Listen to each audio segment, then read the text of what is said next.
வணக்கம் நண்பர்களே, welcome to my channel CCF. So BCCI என்ன பண்ணிருக்காங்கன்னு பாத்தீங்கன்னா இன்னொரு அடிஷனல் பேட்டிங் கோச் அப்பாயிண்ட் பண்ணிருக்காங்க. Is name is Sitanshu Kotak. இவர் வந்து பாத்தீங்கன்னா சௌராஷ்டிராக்கு ரெப்ரசென்ட் பண்ணிருக்காரு. இப்போ இவரோட ஏஜ் 52, பட் அவரோட டொமஸ்டிக் ரெக்கார்ட் எடுத்து பாத்தீங்கன்னா ரொம்பவே இம்ப்ரெசிவா இருக்கு. கிட்டத்தட்ட ஒரு 42 ஆவரேஜ் வச்சிருக்காரு. இந்தியா ஏக்கெல்லாம் வந்து பாத்தீங்கன்னா கோச் பண்ணிருக்காரு. ஸோ அவருக்கு வந்து பாத்தீங்கன்னா அந்த கோச்சிங் பண்ண அனுபவம் நிறையவே இருக்கு.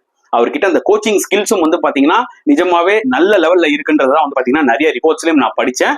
இப்போ இவர் அப்பாயிண்ட் பண்ணது எனக்கு பிரச்சனை இல்லைங்க. ஆல்ரெடி கோச்சிங் ஸ்டாஃப்ல பாத்தீங்கன்னா கௌதம் கம்பீர் அடியில அபிஷேக் நாயர் இருக்காரு, ரைன் டெண்டர்ஸ்கேட் இருக்காரு, ஓகேங்களா. ஒரு பக்கம் போலிங் கோச்சுன்னு மார்னே மார்கல் இருக்காரு.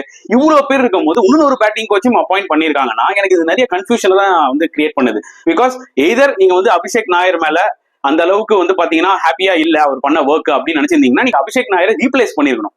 கரெக்டா, அபிஷேக் நாயர் தூக்கிட்டு நீங்க சிட்டான்ஷு கோட்டாக் எடுத்து வந்துருக்கணும். இப்ப அவரும் இருக்காரு, கோட்டாக்கும் இருக்காரு. சோ இவங்களோட ரோல் என்னவா இருக்கும்ன்றது எனக்கு நிஜமாவே ரொம்ப கன்ஃபியூஷனா இருக்கு. உங்களுக்கு எப்படி தோணுது? மறக்காம கமெண்ட் செக்ஷன்ல போடுங்க.